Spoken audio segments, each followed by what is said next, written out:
என்ன பெரிய சங்கரமடத்தில் என்ன நீங்கள் வந்து பிராமின்காக லாபி பண்ணுறதுக்கு ஒரு மடமானலாம் இவ்வளவோ அவதூறுகள்லாம் பேசியிருக்கேன். ஆனால் என்னுடைய வாழ்க்கையில் என்னைக்கு நான் வந்து இதெல்லாம் உணர தொடங்கணும், அப்போ எனக்கு என்ன ஃபீல் ஆச்சுன்னா இதுக்கு ஏதோ ஒரு கனெக்ட் இருக்குது. நிறைய பேர் வந்து மகாபெரியவர் பற்றி பேசின வீடியோக்கள் சமூக வலைதளங்களில் நிறைய யூடியூப் சேனல்ஸ்லாம் வரும். அதை பார்க்கும்போது சிலருக்கு மிகைப்படுத்தி சொல்கிறாங்களோன்னு தோணும். ஆனால் அதை உணர்ந்தவர்களுக்கு மட்டும்தான் தெரியும், நமக்கு கண்ணுக்கு தெரியாமல் நம்ம கூடவே நின்று நம்மளை வழி நடத்துகிற ஒரு தெய்வம் அப்படின்னு சொல்லிட்டு. ஓடிக்கிட்டே இருக்கு, நான் அழுதுகிட்டே இருக்கேன், என்னால் அழுகையை கண்ட்ரோல் பண்ண முடியல. ஆனால் ஒரே ஒரு வேண்டுதல் தான், எனக்கு எதுவுமே இல்லை, நான் உங்ககிட்ட சொல்லிட்டேன், உள்ளார போனவங்க பத்திரமா வரணும், அது வரைக்கும் நீங்கள் தான் பார்த்துக்கணும் அப்படின்னு சொல்லிட்டு. தஸ் ஆர் த சர்ஜன்ஸ், இல்லை சர்ஜன்ஸ் தான் காட்ஸ்ன்னு சொல்லுவாங்க. பட் பியாண்ட் தட், அந்த சர்ஜரிக்குள்ளார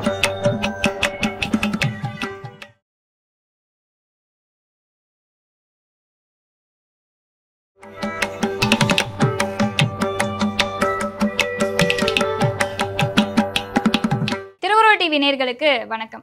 நம்மளுடைய சேனல்ல தொடர்ந்து ஆன்மீக தகவல்களை பார்த்துட்டு இருக்கோம். அந்த வகையில் நம்ம இனி வரக்கூடிய காலகட்டத்தில் பெரியவா சரணம் அப்படின்ற ஒரு தொடர் நிகழ்ச்சியை பார்க்க போகிறோம். அந்த வகையில் முதல் எபிசோடில் நம்ம கூட யார் இணைஞ்சிருக்காங்க அப்படின்னு பார்த்தீங்கன்னா ராஜவீர் நாகராஜன் அண்ணா இணைஞ்சிருக்காங்க. வாங்க உங்ககிட்ட பேசிடலாம். வணக்கம். வணக்கம் மோனா. ஆன்மீகம்னு நம்ம சொல்லும்போதே நம்ம எல்லாருக்குமே ஞாபகம் வரக்கூடிய ஒருத்தர் யார் அப்படின்னா பெரியவா, மகா பெரியவா அப்படின்னு சொல்லும்போதே ஆன்மீகத்தை எல்லாருக்குமே எளிமையாக சொல்லி கொடுத்த ஒருத்தர் 68வது சங்கராச்சாரியார். அவரை பற்றின உங்களுடைய தேடல் என்ன? முதல்ல இந்த ஃபஸ்ட் எபிசோட் ஆஃப் பெரியவா சரணத்தில் வந்து நான் கலந்துக்கிறதே எனக்கு வந்து ஒரு மிகப்பெரிய ஒரு பாக்கியமாக நான் கருதுகிறேன். திருவருள் டிவியில் வந்து இது வரைக்கும் நிறைய விஷயங்கள் மக்களுக்காக ஆன்மீக தேடல் சார்ந்த பல விஷயங்களை வந்து ஷோஸாக நிறைய பேர் உங்களுக்கு முன்னாடியும் கொடுத்துருக்காங்க, இப்போ நீங்களும் கொடுத்துட்ருக்கீங்க. ஸோ அதில் வந்து இது எந்த வகையில் ரொம்ப ஸ்பெஷல்னால், இந்த மாதிரியான ஒரு எபிசோட் பண்ணணும் அப்படிங்கிறது வந்து ரொம்ப நாள் ஒரு ஆசை. பட்டிமன்ற பேச்சாளர் திரு மணிகண்டன் அவர்கள் வந்து மகாபெரியவர் பற்றி தொடர்ந்து பேசுகிறதுக்கு தயாராக இருந்தார். ஆனால் அவருடைய அந்த நேர நெருக்கடியின் காரணமாக பண்ண முடியல. இது எனக்கு ரொம்ப நாளாக மனதில் இப்படிப்பட்ட ஒரு நிகழ்ச்சி ஒன்று நம்மளுடைய திருவருள் டிவியில் இருக்கணுங்கிறது என்னுடைய ஆசையாக இருந்தது. மகாபெரியவா அப்படிங்கிற இந்த ஒரு மகான் வந்து என்னுடைய லைஃப்பில் வந்து என்னோடய ஸ்கூல் டேஸ்லேயே எனக்கு அறிமுகமாகறாரு. நான் கும்பகோணத்தில் தான் படித்தேன்.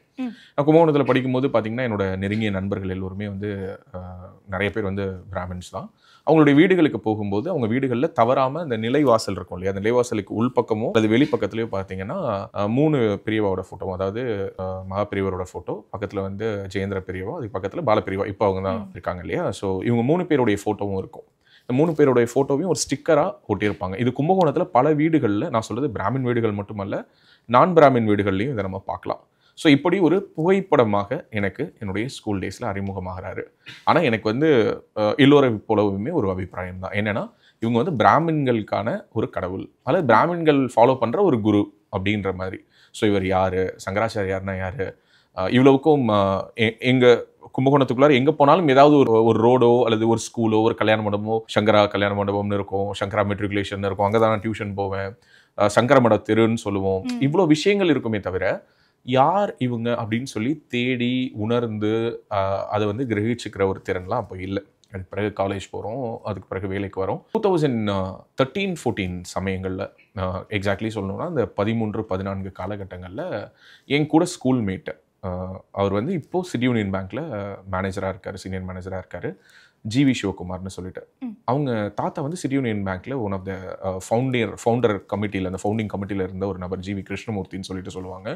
ஸோ அவர் வந்து அந்த அவங்க ஃபேமிலி வந்து மகாபெரியவா பயங்கர ஃபாலோவர்ஸ் அவங்க. அவர் வந்து என்ன பண்ணுறாருன்னா, ஒரு 2013-14 ஒரு ஏதோ ஒரு பர்சனலாக ப்ரொஃபஷனலாலாம் நிறைய ஒரு மாதிரி டவுனாக இருந்த காலகட்டங்களில் அவர் வந்து என்னை ஃபஸ்ட் டைம் வந்து இங்கேருந்து சென்னையில் இருக்கேன், சென்னையிலேருந்து என்னை வந்து மடத்துக்கு கூட்டிகிட்டு போகிறாரு. So the very first time நான் வந்து அந்த சங்கர மடத்துக்குள்ளார, காஞ்சிபுரத்துக்குள்ளார போன அந்த மூமெண்ட் எனக்கு இன்றைக்கும் நினைவில் இருக்குது. நாங்கள் போகிறோம், போயிட்டு நான் சொன்ன மாதிரி ஏற்கனவே ரொம்ப ஒரு கடுமையான ஒரு மன உளைச்சலில் தான் நம்ம போகிறோம். ரெண்டாவது நமக்குள்ளார ஒரு ப்ரீ நோஷன்ஸ்னு ஒன்று இருக்கும்ல, இது வந்து பிராமின்ஸ் மட்டும் போகிற இடம், இவங்க மட்டும் போகிற இடம், அவங்கள மட்டும் தான் ஒரு மாதிரி நடத்துவாங்க, அப்படிலாம் ஒரு எண்ணத்தோடு தான் நான் போகிறேன். ஆனால் என் ஃப்ரெண்டு என்ன சொல்கிறாருன்னா, இல்லை நீ வா, கண்டிப்பாக இது உனக்கு ஒரு லைஃப் சேஞ்சிங் ஒரு எக்ஸ்பீரியன்ஸாக இருக்கும் அப்படின்னு சொல்லிட்டு நான் அப்படி தான் போனேன். அந்த மாதிரி எந்த ஒரு வேறுபாடோ பாகுபாடோ இல்லை. அங்கே போன பிறகு எனக்கு அதெல்லாம் யோசிக்கிற ஒரு மனநிலையே இல்லை. அங்கே உள்ளார போன பிறகு அது ஒரு வேறு மாதிரியான ஒரு டிவைனான ஒரு ஸ்பேஸாக இருந்தது. உள்ளார நுழைஞ்ச உடனே ஆதிசங்கரருடைய ஒரு மிகப்பெரிய ஒரு சிலை இருக்கும். மடத்துக்கு போனவங்க எல்லாருக்குமே தெரியும். ஸோ அவரை கும்பிட்டுட்டு அப்படியே உள்ளார போனோம் அப்படின்னா அங்கே வந்து பிருந்தாவனம் இருக்கும், மகாபிரிவா ப்ளஸ் அப்போ விஜயேந்திர பிரிவாவோட பிருந்தாவனம் 2 இதுவும் இருக்கும். ஸோ அந்த பிருந்தாவனத்தை தாண்டி நம்ம உள்ளார போனோம்னா கோஷாலா ஒன்று இருக்கும், அதை சுற்றி வந்துட்டு ஸோ அந்த இடத்த பார்த்து முடிக்கும் பொழுது அப்போது என் ஃப்ரெண்ட் சொன்னார், இதுதான் மடம், புரிஞ்சுதா உனக்கு அப்படின்னு. எனக்கு சொன்னேன், எனக்கு ஒன்றுமே புரியல, ஆனால் இந்த உணர்வு எனக்கு ஒரு நிம்மதியை கொடுக்குது அப்படின்னு சொல்லிட்டு that's how it all started.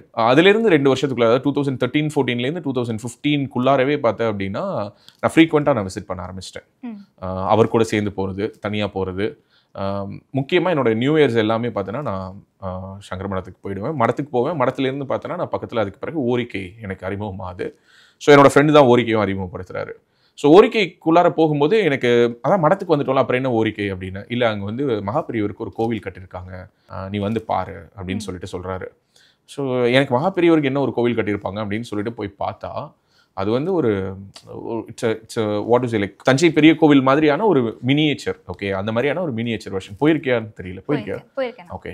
So ஒரு மிகப்பெரிய ஒரு நந்தி, மகாபெரியவருடைய சிலை, அந்த அந்த விக்கிரகம் பார்த்த உடனே அவ்வளோ தத்ரூபமாக எனக்கு மகாபெரியவரே அங்கே உட்கார்ந்துருக்க மாதிரியான ஒரு அலங்காரம், அந்த அன்னைக்கு இருந்த அந்த ஒரு இதெல்லாம் வந்து பார்த்துட்டு எனக்கு ஓரிக்கை போன பிறகு எனக்கு வந்து மொத்தமாகவே எனக்கு அது அந்த தயக்கங்கள், எனக்கு இருந்த அந்த கேள்விகள், இது எல்லாமே டிசால்வ் ஆயிடுச்சு. அதிலிருந்து எனக்கு ஓரிக்கை வந்து என்னோட இன்டெக்ரல் பார்ட் ஆஃப் மை லைஃபாக மாறிடுச்சுன்னு சொல்லலாம். ஸோ 2015 எனக்கு வெட்டிங். அப்போ வந்து பார்த்தோன்னா என்னுடைய முதல் பத்திரிக்கை, எப்போதுமே எல்லாரும் என்ன பண்ணுவாங்கன்னா குலதெய்வத்துக்கு எழுதி வைப்பாங்க. ஸோ அது மாதிரி குலதெய்வம் கோயிலுக்கு ஃபஸ்ட் பத்திரிக்கை வச்ச உடனே 2வது பத்திரிக்கை எடுத்துட்டு நான் காஞ்சிபுரம் தான் போனேன்.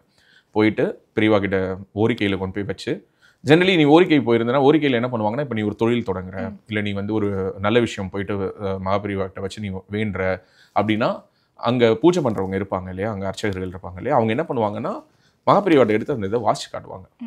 ஸோ இந்த மாதிரி கல்யாணம் வச்சுருக்காங்க, ஸோ ராஜவேல் வந்து அவரோட கல்யாணத்துக்கு வந்து உங்ககிட்ட ஆசீர்வாதம் வாங்க வந்திருக்காரு அப்படின்னு சொல்லிட்டு. ஸோ இன்னும் அந்த இன்விடேஷனை வந்து நான் 10 வருஷம் ஆயிடுச்சு, பத்திரமா வச்சுருக்கேன். ஸோ அன்றிலிருந்து என்னுடைய எல்லா நியூ இயரும் 2015 2025 வரைக்கும் எய்தர் நியூ இயர் அன்னைக்கோ அல்லது நியூ இயருக்கு மறுநாளோ, ஜனவரி 1 அல்லது 2 வந்து நான் ஓரிக்கையில் இருப்பேன். ஸோ கண்டிப்பாக ஓரிக்கை போகிறது என்னோட ரெகுலர், என்னோட ரொட்டீன் ஆகிடுச்சு. அதே மாதிரி மகாபெரியவா பொறுத்த வரைக்கும் என்னென்னா இது ஒரு கனெக்டாகவே மாறிடுச்சு. ஓகே, என்னுடைய வாழ்க்கையில் அதற்கு பிறகு அவரை வந்து பிரிக்கிறதுக்கான ஒரு சாத்தியமே இல்லாத அளவுக்கு பல சந்தர்ப்பங்களில் நிறைய அக்கேஷன்ஸில் என்னுடைய மனசில் இருந்தது மொத்தத்தையும் கொண்டுட்டு போய் நான் ஓரிக்கையில் இறக்கி வச்சுட்டு வந்திருக்கேன். ஸோ ஓரிக்கை செல் கோரிக்கை சொல் அவர் பார்த்துப்பார் அப்படிங்கிற மாதிரி. ஆனால் ஒரு இடத்தை நோக்கி இன்னைக்கு மகாபெரியவர் நகர்த்தி கொண்டு வந்திருக்காரு. ஸோ தட்ஸ் ஹவ் என்னோட வாழ்க்கையில் மகாபெரியவர் வந்தாருன்னு சொல்லலாம். மகாபெரியவரை பற்றி நீங்கள் தெரிஞ்சது அப்புறமா ஏதோ ஒரு கடினமான நேரத்தில் அவரை நினச்சிருக்கீங்களா? நிறையா. அதுக்கு ரீசெண்டாக ஒரு எக்ஸாம்பிள் சொல்லணும்னா, எங்கள் அம்மாவுக்கு வந்து ரீசெண்டாக ஒரு மிகப்பெரிய ஒரு ஆப்ரேஷனு. கிட்டத்தட்ட ஆப்ரேஷன் ஓடி தியேட்டருக்குள்ளார காலைல ஒரு 7:30-8 கூட்டிட்டு போகிறாங்க. 12:30 மணி வரைக்கும் வெளியில் டாக்டர்ஸ் வந்து 11:30 ஆயிடுச்சு, almost 4 hours. So 3.5 hours to 4 hours அதனுடைய ப்ரொசீஜர் இருக்கும். ஸோ உள்ளார போயிட்டு அந்த ஆப்ரேஷன் தியேட்டருக்குள்ளார அம்மாவை அனுப்பிச்சு வச்சுட்டு அந்த மொமெண்ட் வந்து என்னோட மொபைலில் வந்து ஹரஹர சங்கர் ஜெய ஜெயசங்கர்னு சொல்லிட்டு அந்த சாண்டிங் வந்து என்னோட மொபைலில் ப்ளே பண்ணிட்டு ஒரு அந்த ஹாஸ்பிட்டலில் அந்த லாபியில் போயிட்டு ஒரு மூலையில் உட்காந்துட்டேன்.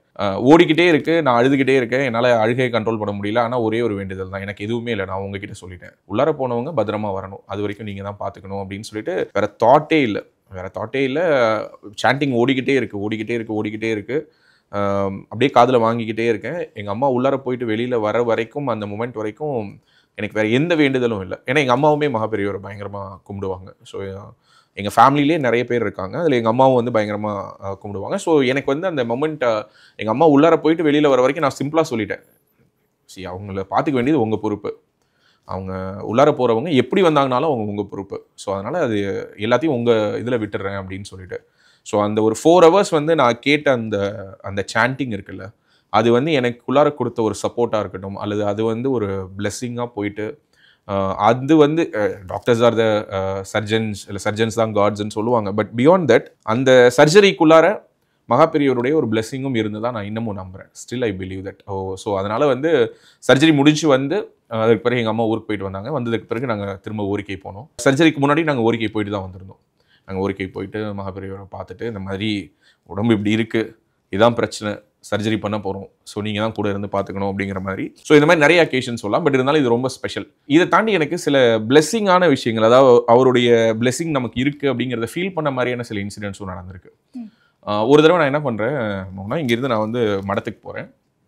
போகும்போது என்னோட ரிலேட்டிவ்ஸ் ஒரு 2 பேர் வந்திருக்காங்க, என்னோட மாமா மாமியும் வந்திருக்காங்க. அவங்களும் மகாபிரிவா டிவோட்டீஸு. ஸோ போகிறோம், போயிட்டு என்ன பண்ணுறோம், நாங்கள் போகும்போது அங்கே இந்த பிருந்தாவனம் இருக்கு இல்லையா, அதாவது மடத்துக்குள்ளார இருக்க பிருந்தாவனத்தில் அங்கே எப்போதும் பூஜை பண்ணுற ஒருத்தர் இருப்பார். அவர் என்ன பண்ணுறாருன்னா, இந்த மகாபிரிவா ஃபோட்டோஸ் எல்லாம் வரும், பெரிய ஒரு ஃபோட்டோ வரும், ரோல் பண்ணி வச்சுருப்பாங்க. யாராவது கேட்டாங்கன்னா அவங்களுக்கு கொடுப்பாங்க. ஸோ இது வந்து அவங்களோட யூஷுவல் ப்ராக்டிஸ். ஸோ நான் அன்றைக்கி போயிட்டு நான் பிருந்தாவனம் முன்னாடி நின்று கும்பிட்டுட்டு நான் சுற்றி வந்துட்டுருக்கேன். நான் அப்படி சுற்றி வரத்துக்குள்ளாரையுமே என்னோட மாமாவோட ஒய்ஃப் போயிட்டு அங்கே பேசினோடனே அவங்க கிட்ட, எங்கள் அத்தை கிட்ட வந்து என்ன பண்ணுறாங்க, ஒரு ஃபோட்டோ கொடுத்துட்டாங்க. என்னை பார்த்தோடனே அவர் சொல்கிறாரு, இப்போ தான் கொடுத்தேன், லாஸ்ட் ஃபோட்டோ இருந்தது கொடுத்துட்டேனே. அவருக்கு எனக்கு தெரிஞ்சிருக்கு. அவர் வந்து நம்மளுடைய சேனல் பேசு தமிழா பேசு பார்க்கக்கூடிய ஒரு ஃபாலோவர். அவர் இப்போ தான் ராஜ்வேல் சார் கொடுத்துட்டேன் அப்படின்னு ஏதோ சொல்கிறாரு. சொல்லிவிட்டு உங்களுக்கு கொடுக்கலான்னு நினச்சேன், ஃபோட்டோ தீர்ந்துருச்சே அப்படின்னு சொல்கிறாரு. பரவாயில்ல, அதனால் என்ன, அவங்களுக்கு கொடுத்துறது வரைக்கும் சந்தோஷம் அப்படின்னு சொல்லிட்டு அவங்களுக்கு ஒரு பெரிய ஒரு மகாபிரிவா ஃபோட்டோ, நல்ல ஒரு பெரிய சைஸ் ஃபோட்டோ இந்த பின்னாடி இருக்குல்ல, இந்த மாதிரி சைஸில் கொடுத்துட்டாங்க. அவங்க வாங்கிட்டு போயிட்டாங்க. இதெல்லாம் நடந்து முடிஞ்சு நான் ஒரு 4 months 5 months கழிச்சு நான் எதேச்சியாக வேற ஒரு அக்கேஷனில் நான் திரும்ப போகிறேன். ஐ திங்க் அன்னைக்கு வந்து குரு பூர்ணிமாவா இல்லை ஏதோ ஒரு நாள் அன்னைக்கு நான் இல்லை குரு பூர்ணிமா வரும், குரு பூர்ணிமா வரும் இல்லையா, அன்னைக்கு நான் போகிறேன். நான் போகும்போது கரெக்டாக போயிட்டு மடத்துக்கு போகிறேன். சம்டைம்ஸ் நான் என்ன பண்ணுவேன்னா, ரொம்ப டைட்டாக டைம் இருக்குது, நம்ம போகிற டைம் வந்து ஸ்ட்ரெயிட்டாக கோவில் இதுக்கு மட்டும் தான் போயிட்டு வர முடியும்னா நான் ஸ்ட்ரெயிட்டாக ஓரிக்கை போயிடுவேன், மடத்தை ஸ்கிப் பண்ணிடுவேன். ஸோ சில நேரங்களில் இல்லைன்னா முக்கால்வாசி நேரம் மடத்துக்கு போவேன். மடத்துக்கு போயிட்டு மடத்து வாசலில் பார்த்தீங்கன்னா நிறைய பூவெல்லாம் விற்பாங்க, பூ வில்வம் இதெல்லாம் விற்பாங்க. அவங்ககிட்ட வாங்கும்போதே இது மாதிரி ஓரிக்கைக்கு வாங்கிட்டு போகிறோன்னு சொன்னால், ஓரிக்கைக்கு போறியா, இந்தா இதையும் கொண்டு போய் கொடு அப்படின்ட்டு அங்கே விற்கிற பூ விற்கிற அம்மா இருக்காங்கல்ல, அவங்க நம்மக்கிட்ட ஒரு 10 ரூபாய் 20 ரூபா கம்மி பண்ணுறதுக்கு அவ்வளோ யோசிக்கிறவங்க அங்கே மகாபெரியவர் பார்க்க போகிறோன்னா அவங்க எக்ஸ்ட்ரா போட்டு கொடுத்து விடுவாங்க. ஸோ அன்றைக்கி என்ன பண்ணுறேன், சரி மடத்துக்குள்ளார போயிட்டு அப்புறம் போவோன்னு சொல்லிட்டு போகிறேன். போன உடனே யூ ஓன்ட் பிலீவ், என்னை பார்த்த உடனே அந்த பெரியவா பிருந்தாவனத்திட்ட நின்று பூஜை பண்ணுறவர் இருக்கார்ல, என்னை பார்த்த உடனே ஷாக் ஆகிட்டு, ராஜ்வேல் எப்போ வந்தீங்க அப்படின்னாரு. இப்போ தான் வந்தேன் அப்படின்னா. இப்போ தான் மனசில் நினச்சேன், ஏன்னா அந்த ஃபோட்டோஸ் லாஸ்ட் டைம் நீங்கள் வந்த பொழுது உங்கள் ரிலேட்டிவ்ஸ் கொடுத்துட்டு உங்களுக்கு கொடுக்க முடியாமல் போயிடுச்சு இல்லையா, ஃபோட்டோ மறுபடியும் ஸ்டாக் வந்துடுச்சுன்னு சொன்ன உடனே, ஐயோ அன்றைக்கி ராஜவேலுக்கு கொடுக்க முடியலையேன்னு நினச்சேன், நீங்கள் வந்துட்டீங்கன்னாரு. யூ ஓன்ட் பிலீவ், என்னால் அதை நம்பவே முடியல. 2 விஷயம் சொல்லிடுறேன். ஃபர்ஸ்ட், தினசரி மடத்துக்கு 100கணக்கானவங்க வராங்க. ஓகே, அதாவது நான் சொல்கிறது ரெகுலர் டேஸ்லேயே இன் 100sலேருந்து 1000sல வருவாங்க. நான் போகிறது ஒரு வீக்கெண்ட்ஸ்லாம் 1000s and 1000sல வருவாங்க. அதில் நம்மளை ஞாபகம் வச்சுருக்கணும். ஃபஸ்ட்டு என்னதான் நம்ம வந்து சேனல் நடத்துகிறோம், நம்ம முகம் தெரியும்னாலுமே நம்மளை ஞாபகம் வச்சுருக்கணும். நம்மளை தாண்டின எவ்வளவோ விவிஐபிஸ் வரக்கூடிய இடம் அது. ஸோ நம்மளை வந்து பிரபலம்ங்கிறதுனால அவங்க சிறப்பாக ஸ்பெஷலாக நடத்துறதுலாம் கிடையாது. அங்கே போனால் எல்லோருமே ஒரே மாதிரி தான். நிறைய பேர் கூட சொல்லுவாங்க, இவங்க வந்து சனாதனம் தொடாமல் கொடுக்குறாங்க, மடி ஆச்சாரம், அப்படிலாம் கிடையாது. அது ஒரு ப்ராக்டிஸ். யாராக இருந்தாலுமே அங்கே ஒரே மாதிரி தான். நீங்கள் எவ்வளோ பெரிய கோடீஸ்வரனுங்கிறதெல்லாம் அங்கே கணக்கு கிடையாது. ஸோ அப்போ நம்ம வந்து பிரபலம் அப்படிங்கிறதுனாலாம் நம்மளை கவனிக்கலை. அதே மாதிரி நம்மளை தாண்டின பிரபலங்கள் எவ்வளோ பேரும் மடத்துக்கு வராங்க, நம்மளை தாண்டி எவ்வளவோ இன்ஃப்ளூயன்ஷியல் பர்சன்ஸ் வராங்க. அதனால இன்ஃப்ளூயன்ஸோ பவரோ அங்கே பாப்புலாரிட்டியோ ஒர்க் ஆகலை. அவருடைய மனசுக்குள்ளார தோணிக்கிட்டே இருந்திருக்கு. இல்லைன்னா அவருக்கு இருக்கக்கூடிய ஸ்கெடியூலில் ஒரு நாளைக்கு எத்தனை பக்தர்கள் அவர் பார்க்குறாரு, எத்தனை டிவோட்டிஸ் வராங்க, அவ்வளோ பேரையும் அவர் வந்து கவனிச்சு இவங்களுக்கு ஃபோட்டோ கொடுத்தோம், அவங்களுக்கு ஃபோட்டோ கொடுக்கலாம் ஞாபகம் வச்சுக்க முடியுமா? ப்ராக்டிகலி முடியுமா? வாய்ப்பே இல்லை. அவ்வளோ, ஏன்னா அவர் நிற்கிறது பெரிய அந்த பெரிய சுவாமி பிருந்தாவனம்னு போட்டிருப்பாங்க, அதுவும் விஜயேந்திர சுவாமி பிருந்தாவனமும் இருக்கு இல்லையா, அந்த இடத்துல நின்று பூஜை பண்ணுறவர் ரெகுலராக அவர் தான் இருப்பார். முக்கால்வாசி நேரம் நான் அவர் போகும்போது அவரை பார்த்துருக்கேன். அவர் என்னை பார்த்த உடனே அவ்வளோ அவருக்கு ஒரு இது, அவர் என்ன பண்ணாருன்னா உள்ளார போயிட்டு கடகடன்னு ஒரு ஃபோட்டோவை ரோல் பண்ணி அதையும் அங்கே இருந்த பிருந்தாவனத்தில் போட்டிருந்த ஒரு ஏலக்காய் மாலையும் கொண்டு வந்து கொடுத்து, அம்மா லாஸ்ட் டைம் வரும்போது அம்மா கூட்டு வந்தீங்களே, உடம்பு சரியில்லைன்னு சொன்னீங்களே, எப்படி இருக்காங்க? நாங்கள் ஆப்ரேஷன் ஆயிருக்கு, நல்லா இருக்கு. ஆமாம், அது கரெக்டாக ஞாபகம் வச்சிருந்தாரு. அப்படின்னு சொன்ன உடனே சரி நீங்கள் ஒரு நிமிஷம் சுற்றிட்டு வாங்கன்னு சொன்னார். சுற்றிட்டு வரதுக்குலாமே இது எடுத்து வச்சிருந்தாரு. இப்போ தான் ஃபோட்டோ வந்ததுன்னு சொல்லி கையில் கொடுத்தாரு. அவர் அப்படி கொடுத்த ஃபோட்டோ தான் இந்த ஃபோட்டோ. ஓகே, ஸோ இந்த ஃபோட்டோ வந்து உடனடியாக எடுத்துகிட்டு வந்து நேராக போயிட்டு என்ன பண்ணேன்னா, இதை வந்து ஃப்ரேம் பண்ணேன், ஓப்பன் பண்ணி பார்த்தேன். அதில் இந்த சேமமாக இருங்கோ அப்படின்னு போட்டு மகாபெரிவா இது இருந்தது. ஸோ எனக்கு என்னென்னா, இது ஒரு ஸ்ட்ரெயிட்டாகவே ஒரு பிளெஸிங்காக ஃபீல் பண்ணுறது. ஏலக்கம்மாலே வீட்டில் இருக்கக்கூடிய மகாபெரிவா ஃபோட்டோவில் போட்டிருந்தேன். இதுக்கு முன்பாகவும் இதே மாதிரி நிறைய அக்கேஷன்ஸ் நடந்திருக்கு. என்னோட நம்ம ஆஃபீஸோடைய கேபினில் இருக்கக்கூடிய இந்த சாமி ரூம் இருக்குல்ல, அங்கே பார்த்தீங்கன்னா ஒரு மகாபெரிவா ஒரு சிலை, ஒரு இது விக்கிரகம் மாதிரி இருக்கும். அதுவுமே இந்த மாதிரி தான். அவர் வந்து நிறைய சிலைகள்லாம் செய்கிறாரு. ஓகே. ஸோ குருமூர்த்தின்னு சொல்லிட்டு அவர் வந்து என்ன பண்ணாரு அப்படின்னா, இந்த மாதிரி மகான்களுடைய சிலைகள்லாம் நான் நிறைய செஞ்சுருக்கேன் சார், நான் உங்களுக்கு சிலை கொடுக்கணும்னு ஆசைப்பட்றேன் அப்படிங்கிறாரு. யூ ஒன்ட் பிலீவ், இந்த வருஷம் குரு பூர்ணிமா அன்னைக்கு நான் ஓரிக்கையில் இருக்க மாதிரி, அது போன வருஷம் குரு பூர்ணிமா அன்னைக்கு அந்த மகாபெரியவர் என்கிட்ட வந்தார். ஸோ வந்து ஓப்பன் பண்ணி பார்க்குறேன், பார்த்தா உள்ளார அப்படியே தத்ரூபமாக பண்ணியிருந்தார். உடனே எடுத்து வச்சுட்டு நம்ம ஆஃபீஸில் ஒரு நம்ம அட்மின் இருக்கார் இல்லையா, அவரை விக்கி விட்டு போயிட்டு வில்வ மாலை கிடைக்குதான்னு பாருன்னு. வில்வம் கிடச்சது, வில்வத்தை கொண்டு வந்து போட்டு அன்றைக்கி பூஜை பண்ணி நம்ம ஆஃபீஸில் எடுத்து வச்சது. ஸோ இது என்னென்னா, இது வந்து நிறைய பேர் வந்து விமர்சன பார்வையோடு அணுகிற பலருக்குமே நான் சொல்கிறது என்னென்னா, எல்லோரும் எல்லாத்தையும் அக்செப்ட் பண்ணிக்கணும்னு இல்லை, unless until you feel it. Okay, அதை வந்து நீ வந்து சொல்லவே முடியாது இல்லையா? இப்போ தேன் வந்து இனிக்கும்னு சொல்கிறோம், இனிப்புங்கிறது எப்படி இருக்கும்னு கேட்டால் சொல்ல முடியுமா? சொல்ல முடியாது. அது நீ உணர்ந்து தான் பார்க்கணும். அது உணர்ந்து தான் பார்க்கணும். அது ஒரு டேஸ்ட்.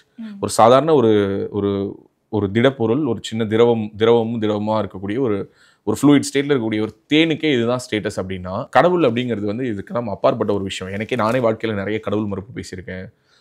என்ன பெரிய சங்கரமடத்தில் என்ன நீங்கள் வந்து பிராமின்காக லாபி பண்ணுறதுக்கு ஒரு மடமானலாம் அவ்வளவோ அவதூறுகள்லாம் பேசியிருக்கேன். ஆனால் என்னுடைய வாழ்க்கையில் என்னைக்கு நான் வந்து இதெல்லாம் உணர தொடங்கணும், அப்போ எனக்கு என்ன ஃபீல் ஆச்சுன்னா, இதுக்கு ஏதோ ஒரு கனெக்ட் இருக்குது, இது வந்து நம்ம எங்கேயோ ஒரு ரூட்ஸ் இருக்குது, இந்த ரூட்ஸ் என்னங்கிறத நம்ம உணரணும். ரெண்டாவது, இதுக்கு வந்து பிராமின் நான் பிராமின்ங்கிறது இதற்கான ஒரு பிரிவே கிடையாது.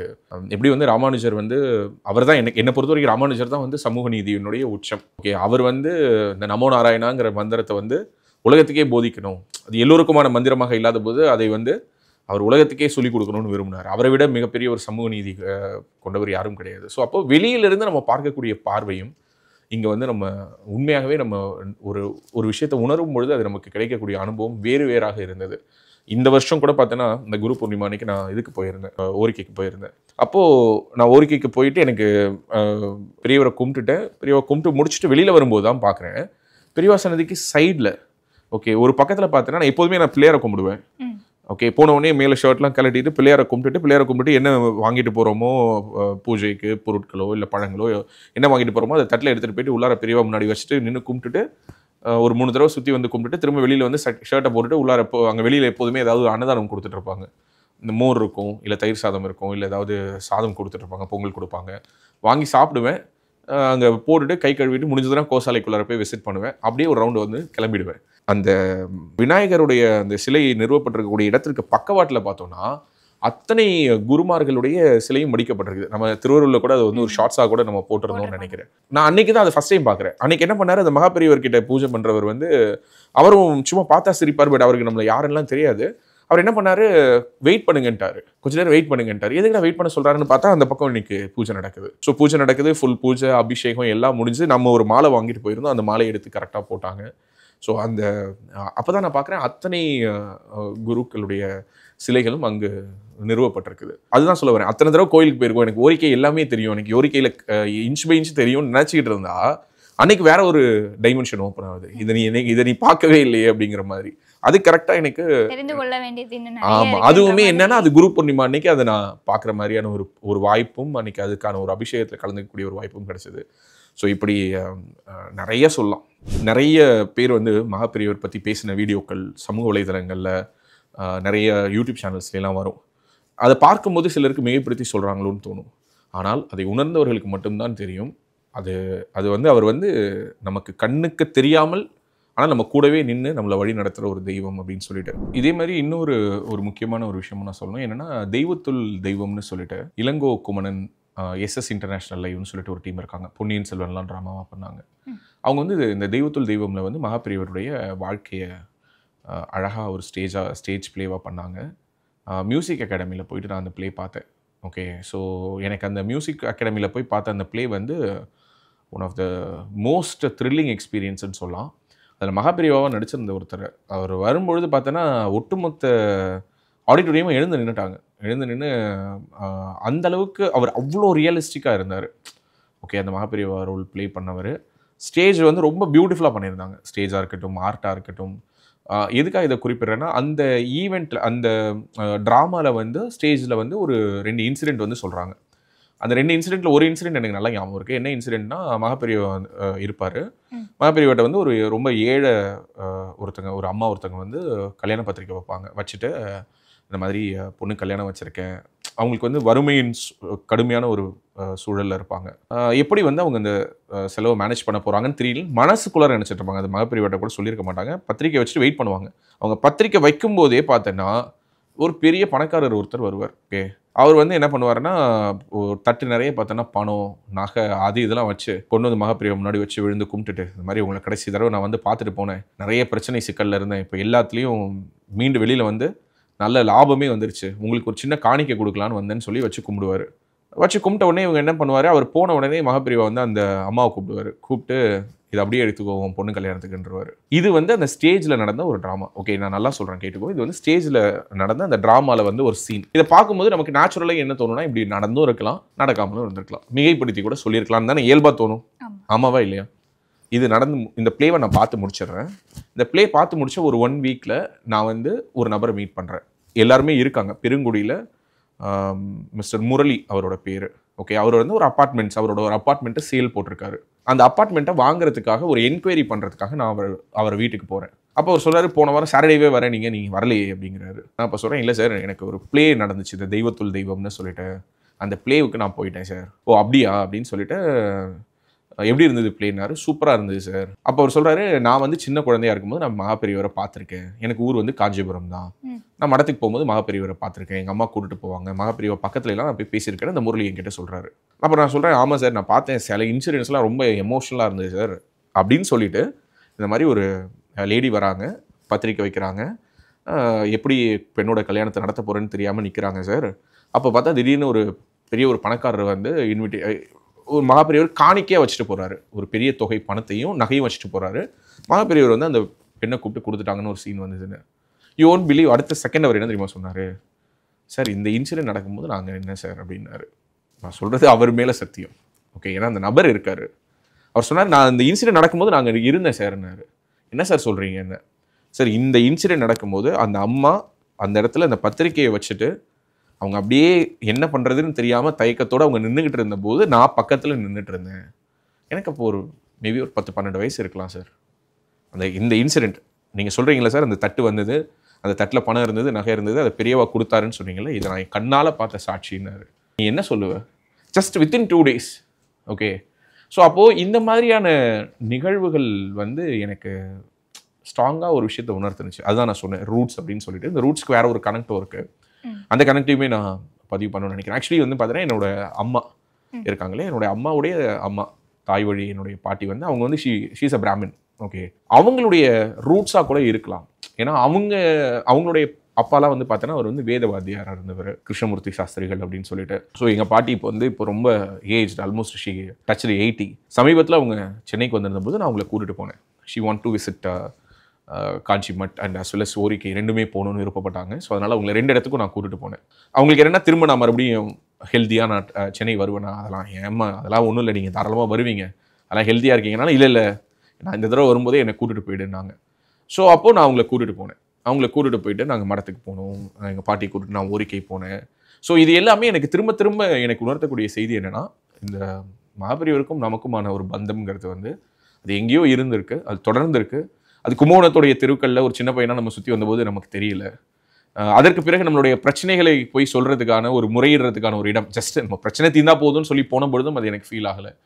சமீபத்திய சில ஆண்டுகளாக, சில வருடங்களாக அல்லது சில மாதங்களாக நான் ஸ்ட்ராங்காக ஃபீல் பண்ணுறது என்னென்னா, தினசரி ஏதோ ஒரு வகையில் அவர் வந்து நம்மளை எங்கேயோ சேஃப்கார்ட் பண்ணுறாரு அப்படின்னு நான் உறுதியாக நம்புகிறேன். சில நேரங்களில் எனக்கு தோணும், இந்த அளவுக்கு அவர் நம்மளை பார்த்துட்டே இருக்காரு, அவர் நம்ம கூடவே ட்ராவல் பண்ணுறாருங்கிற ஒரு உணர்வு இருக்கும்போது நம்ம இன்னும் சரியாக இருக்கணும் இல்லையா அப்படிங்கிற ஒரு எண்ணம் வரும். அந்த சரிப்படுத்திக்கிறதுக்கான ஒரு முயற்சியாகத்தான் நான் இந்த மாதிரியான பகிர்வுகளையே பார்க்குறேன். ஏன்னா இப்படி நம்ம சொல்லும் பொழுது இவ்வளோ விஷயம் நம்ம லைஃப்பில் நல்லதாக நடந்திருக்கு, அதற்காகயாவது நம்ம இன்னும் கொஞ்சம் நல்லவனாக நடந்துக்கிறதுக்கான முயற்சிகள் எடுக்கலான்னு தோணும் இல்லையா? ஸோ அப்படியான ஒரு வாய்ப்பாகத்தான் நான் இந்த பகிர்வை நான் பார்க்குறேன். ஸோ அந்த வகையில் என்னுடைய குடும்பத்தில் எல்லோருக்குமே இன்றைக்கி மகாபெரியவர் அப்படிங்கிறது வந்து நாங்கள் கண்கண்ட தெய்வமாக நாங்கள் வணங்கக்கூடிய ஒரு நபராக, ஒரு கடவுளாக, எங்களுடைய வழிகாட்டியாக, ஒரு குலதெய்வமாக நின்று, ஏன்னா அவருடைய பல பேச்சுக்கள் அல்லது அவருடைய பல முக்கியமான உரைகளில் வந்து அவர் குறிப்பிட்டிருக்கிறது என்ன, குலதெய்வ வழிபாடை பற்றி தான் அவர் தொடர்ந்து பேசுவார். எல்லாரும் உங்கள் குலதெய்வத்தை போய் கும்பிடுங்க, குலதெய்வத்தை போய் கும்பிடுங்க. அந்த குலதெய்வ வழிபாட்டு முறையை தொடர்ந்து ஊக்குவித்தவர். இன்னைக்கு அவருடைய பேச்சுக்களை எல்லாம் நிறைய இன்டர்பிரட் பண்ணுறாங்க. அன்னைக்கு அவர் பேசிய காலகட்டம் வேறு, அவர் சொன்னது அந்த தாத்பரியம் வேறு. இன்னைக்கு அதை புரிஞ்சுக்காம, ஏன்னா மேலோட்டமாக அங்கே தானே நானும் இருந்திருக்கேன், அதனால் எனக்கு தெரியும். இவர்கள் எல்லோரும் இதை தெரிந்து கொண்டும் புரிந்து கொண்டும் மகாபெரியவருடைய அந்த ஒரு கருணை கடலில் எல்லோருமே அதனுடைய அந்த அனுபவத்தை பெறணுங்கிறது தான் என்னுடைய ஒரே ஒரு ஆசையும் எண்ணமும். நிச்சயமான நீங்கள் இவ்வளோ நேரம் வந்து சொல்லும்போது எனக்கு உள்ள தோணுன ஒரு விஷயம் என்னென்னா, பெரியவாவுடைய ஆசீர்வாதம் உங்கள் குடும்பத்துக்கே பரிபூர்ணமாக இருக்குது. ஏன்னா ஃபோட்டோ வந்த விஷயமா இருக்கட்டும், அதில் இருக்கக்கூடிய அந்த வார்த்தையாக இருக்கட்டும், எல்லாமே வந்து நான் உங்க கூட இருக்கேன் அப்படின்னு உணர்த்துற ஒரு விஷயமா தான் இருக்குது. ஸோ பெரியவா அப்படின்னு பேசும்போது ஆன்மீக தேடல்கள் அப்படின்னு சொல்லலாம். நிறைய விஷயங்கள் சொல்லியிருக்காரு, தத்துவமும் சொல்லியிருக்காரு. ஆன்மீகம்னா இதுதான், ஒரு உணர்வு தான் அப்படின்னு சொல்லியிருக்காரு. அந்த ஒரு விதத்தில் அவர்கிட்ட இருந்து நீங்கள் எடுத்துக்கொண்ட ஒரு சில தத்துவங்கள் என்ன? எனக்கு நான் அவருடைய ஸ்பீச்சஸ், அவருடைய புக்ஸ் அல்லது அவருடைய பேச்சுக்கள் இது வரைக்கும் எதுவுமே நான் டீப் டைவ் பண்ணி படித்ததே கிடையாது. என் வீட்டில் எங்கே திரும்பினாலும் என்ன இருக்கும் அப்படின்னா, நான் இருக்கேன் அப்படின்னு சொல்லி அவருடைய ஒரு ஃபோட்டோவும் ஒரு சின்ன மேக்னெட்டிக் ஸ்ட்ரிப்பும் இருக்கும். அந்த நான் இருக்கேன் அப்படிங்கிறது, நான் தூங்கி எழுந்திரிக்கிறேன்னா என்னோட பெட்டுக்கு நேராக நானும் எங்கள் ஃபேமிலி ஃபோட்டோ இருக்கும். எங்கள் ஃபேமிலி ஃபோட்டோக்கு மேலே அதான் இருக்கும், ஃப்ரிட்ஜில் தான் இருக்கும், வீட்டுக்குள்ளே நுழையும் போது அதான் இருக்கும். ஸோ நான் புரிஞ்சுக்கிட்ட அளவுக்கு, நான் அவர் சொன்ன அந்த போதனைகள் அந்தளவுக்கு எனக்கு பெருசாக சொல்லக்கூட எனக்கு தெரியல. நான் புரிஞ்சுக்கிட்ட அளவுக்கு ஒன்று தான் என்னென்னா, இங்கே வந்து நம்ம செய்யக்கூடிய தர்மம், ஓகே, அது வந்து நமக்கு என்னைக்காக இருந்தாலும், அது இந்த தலைமுறையில் நமக்கு அது உடனே அதனுடைய பலன்கள் கிடைக்கலனாலும், எத்தனை தலைமுறையாக இருந்தாலும் அந்த தர்மம்ங்கிறது சொல்லுவாங்களே, தர்மம் தலை காக்கும்னு, அதை அவர் பல விதங்களில் பல விதமாக உணர்த்தியிருக்காரு. சரியா? நிறைய கல்விக்கு உதவி பண்ண சொல்லி அவருடைய ஃபாலோவர்ஸ், அவருடைய டிவோட்டிஸை நிறைய பேரை கைட் பண்ணியிருக்காரு. நிறைய ஏழ்மையான குடும்பங்களை மேம்படுத்துவதற்கு அந்த கல்விங்கிறது ரொம்ப ரொம்ப அவசியங்கிறத மேடை போட்டு ஒரு அரசியல்வாதி மாதிரி அவர் பேசலையே தவிர, கல்வி மூலமாக இங்கே மிகப்பெரிய அளவில் ஒரு மாற்றத்தை உண்டு பண்ண முடியுங்கிறத நம்பி அதற்கான உதவிகளை கணக்கில்லாமல் கண்ணுக்கு தெரியாமல் செய்திருக்கிறார். அவருடைய அருளாசிகளாக கொடுத்தது வேறு. அது இல்லாமல் எத்தனையோ மருத்துவ உதவிகள். இன்னைக்கு சங்கர மடமாக இருக்கட்டும் அல்லது மடம் சார்ந்த நிறுவனங்களாக இருக்கட்டும், அவங்க மேஜராக 2 விஷயத்தில் தான் இருப்பாங்க. ஒன்று எஜுகேஷனில் இருப்பாங்க, இன்னொன்று மெடிசனில் இருப்பாங்க. மெடிக்கல் ஃபீல்டில் நிறைய ஹாஸ்பிட்டல்ஸ், சைல்ட் கேர் ட்ரஸ்ட் ஹாஸ்பிட்டலில் தொடங்கி நிறைய நிறுவனங்கள், அவங்க நடத்தக்கூடிய மருத்துவமனைகளாக இருக்கட்டும் அல்லது கல்வி நிலையங்களாக இருக்கட்டும், இது 2ல் மட்டும் தான் அவங்க பண்ணுறாங்க. இந்த 2மே இன்றைக்கி ரொம்ப ரொம்ப அவசியம் நான் நினைக்கிறேன். அதில் எவ்வளவு அடித்தட்டு மக்கள் பலன் பெறாங்க அப்படிங்கிறது தான் மிகப்பெரிய ஒரு விஷயம். ஸோ இந்த மாதிரி சங்கர நேத்ராலயா ஹாஸ்பிட்டல் வந்து இன்றைக்கி எத்தனை ஆயிரம் பேருடைய கண்களை, பார்வையை வந்து காப்பாற்றி கொடுத்துருக்கு அப்படிங்கிறது வந்து இட்ஸ் ஆக்சுவலி டாக்குமெண்ட். ஓகே, அது வந்து ஒரு படிப்பினையாக எடுத்து படிக்க வேண்டிய ஒரு விஷயம். அவ்வளோ பெரிய ஒரு ரெவல்யூஷன் பண்ணியிருக்கிறாங்க. நான் புரிஞ்சுக்கிறது, என்னை பொறுத்தவரை அவர்கிட்டேருந்து நான் எடுத்துக்கிற டேக்அவே என்னென்னா, முடிஞ்ச அளவுக்கு நம்மளால் என்ன முடியுமோ அதை நம்ம சர்வீஸாக கொடுக்கறது என்னவோ, என்ன கொடுக்க முடியுமோ. இதை கொடுக்கறதுங்கிறத நம்ம எப்படி புரிஞ்சுக்கிறோம் அப்படின்னா, தனக்கு மிஞ்சி தான் தானமும் தர்மமும், அல்லது வந்து நான் கொடுக்கறதுனால இது மாறிடுமா, அவ்வளோலாம் யோசிக்க வேண்டியதில்லை. கொடுக்கணும்னு தோணுச்சுன்னா டக்குன்னு கொடுத்துடணும். அந்த கொடுத்ததுக்கு பிறகு உங்களுக்கு எங்கேயோ ஒரு சின்ன டெஃபிசிட் வருதுன்னா அதை யாரோ ஒருத்தங்க ஃபில் பண்ணுவாங்க. ஓகே, அது யாரோ ஒருவர் மூலமாக அது அந்த கேப்பை வந்து ஃபில் பண்ணுறதுக்கான ஒரு சாத்தியம் இருக்குதுன்னு நான் நம்புகிறேன். ஒவ்வொரு தடவை நான் ஓரிக்கைக்கு போயிட்டு வரும்பொழுதும் நான் வந்து அங்கே வந்து அன்னதானத்துக்கு டொனேஷன் எழுதுவேன். ஓகே, அங்கே இருக்கக்கூடிய 2 விதமாக அங்கே எழுதுவாங்க. அங்கேயே இருந்து பாடசாலையில் படிக்கிறாங்க பசங்க, அவங்களுக்கான ஃபுட்டுக்கும் நீங்கள் எழுதலாம், அன்னதானத்துக்கும் எழுதலாம். நான் ரெகுலராக எப்போ போனேனாலும் என் பர்த்டே, என் பொண்ணு பர்த்டே, என் ஒய்ஃபோட பர்த்டே, எங்கள் அம்மாவுடைய பர்த்டே, வெட்டிங் ஆனிவர்சரி, இந்த மாதிரி என்னென்னலாம் நாட்கள்னு சூஸ் பண்ண முடியுமோ சூஸ் பண்ணி நான் எழுதுவேன். எவ்வளோ எழுதுறேன்லாம் இல்லை, ஆனால் நான் எழுதுறதுங்கிறது என்னோட ஒரு ரொட்டீனாக வச்சுருக்கேன். நான் எழுதும்போது எவ்வளோ எழுதுறேங்கிறது அன்னைக்கு அந்த பேக்கெட்டில் எவ்வளோ இருக்கோ எழுதுவேன். அது அங்கே எழுத அது என்னுடைய வாழ்க்கையை மாற்றிருக்கு. ஓகே, அந்த சர்ப்ளஸுங்கிறத நான் ஃபீல் பண்ணியிருக்கேன். நீங்கள் அங்கே போயிட்டு ஒரு 500 ரூபாய் எழுதலாமா, 1000 ரூபாய், இட் நெவர் மீன் தட் 500 1000 எழுதுறது தவறுன்னு நான் சொல்லலை. ஆனால் நான் அங்கே அள்ளி கொடுக்க அவ்வளோ அள்ளி கொடுக்குற அளவுக்கு நம்ம ஒன்றும் இல்லை. பட் என் பேக்கெட்டில் இருக்கிறத நான் முழுசாக கொடுக்க என்னுடைய பேக்கெட் எனக்கு நிரம்பிக்கிட்டே தான் இருந்திருக்கு. ஸோ என்னை பொறுத்தவரை நான் அவருடைய வார்த்தைகள்லேருந்து அல்லது அந்த அனுபவத்திலேருந்து நான் எடுத்துக்கிறது தான் என்னென்னா, எவ்வளோ முடியுமோ கொடு, நான் இருக்கேன் உனக்கு கொடுக்கறதுக்கு, அவ்வளோதான். அவருடைய கான்செப்ட் அதுதான். அது அருளாக இருக்கட்டும், பொருளாக இருக்கட்டும், எதுவாக இருந்தாலும் அவர் கொடுக்கணும்னு நினைச்சிட்டாருன்னா அன்ஸ்டாப்பபிள், கொடுத்துக்கிட்டே இருப்பார். நீ என்ன பண்ணுறங்கிறதையும் அவர் வாட்ச் பண்ணிட்டு தான் இருக்கார். நான் அதனால தான் அது சொல்கிறேன். நான் அது எனக்கு நானே சொல்லிக்கிற மாதிரி, நான் என்ன சொன்னேன் அப்படிங்கிற மாதிரி, இன்னும் சரியாக இருந்தால் உன்னை அவர் மிகப்பெரிய உயரங்களுக்கு எடுத்துகிட்டு போவார் அப்படிங்கிறது தான் எனக்கு நான் சொல்லிக்கிறது. ஸோ அதனால் முடிஞ்ச அளவுக்கு அதாவது நம்ம ஒன்று பண்ணுவோம் இல்லையா, அதாவது வியாழக்கிழமை அன்னைக்கு விரதம்னு இருப்போம், நான் வெஜிடேரியன் சாப்பிடக்கூடாதுன்னு இருப்போம். எத்தனை மணி வரைக்கும்? நைட் 12 மணி வரைக்கும். 12 அடிச்சிருச்சு அப்படின்னா உடனே அப்படி இல்லாமல் ஓரிக்கைக்கு போகிற அன்னைக்கு மட்டும் நான் ஒழுங்காக இருப்பேன், மடத்துக்கு போகிற அன்னைக்கு மட்டும் நான் நல்லவனாக இருப்பேன்னு இல்லாமல் எல்லா நாட்களும் யார் நல்லவர்களாக அடுத்தவர்களுக்கு தீங்கு விளைவிக்காமல் தான் உண்டு தன் வேலை உண்டுன்னு அடுத்தவர்களுக்கு எந்த விதமான தொல்லையும் கொடுக்காம அடுத்தவனோட அடிச்சு படுங்காமல் இருக்கிறாங்களோ அவங்களுக்கு அவர் செய்ய வேண்டியதை செய்வார் நான் நம்புகிறேன். அப்படியான ஒரு நபராக ஒரு பெட்டர்மெண்ட்டான ஒரு ஸ்டேட்டஸ் நோக்கி நகர்த்திட்டு போகிறது தான் இப்படியெல்லாம் அவரை பற்றி நான் பேசுகிறதுக்கான முதல் ஒரு தகுதியாக நான் பார்க்குறேன். அந்த இடத்த நோக்கி நகர்றது தான் இந்த தகுதியை இன்னும் அதிகப்படுத்தும் நான் நம்புகிறேன். ஸோ அதுதான் அவர்கிட்டே இருந்து அவர் சொல்லாமலே நான் எடுத்துக்கிட்ட டேக்அவேன்னு நினைக்கிறேன். பெரியவா பற்றி பேசிட்டு இருந்தோம்னா நாள் போகிறதே தெரியாதுண்ணா. நம்ம அவ்வளோ பேசலாம், அவ்வளோ விஷயங்கள் இருக்குது. ஸோ தொடர்ந்து பெரியவா பற்றி அடுத்தடுத்த பதிவுகளில் பார்ப்போம். இவ்வளோ நேரம் நீங்கள் எங்களுக்காக நேரம் ஒதுக்கி பெரியவா பற்றி உங்களுடைய தேடலை எங்ககிட்ட சொன்னதுக்கு ரொம்ப நன்றி. நன்றி மோகனா.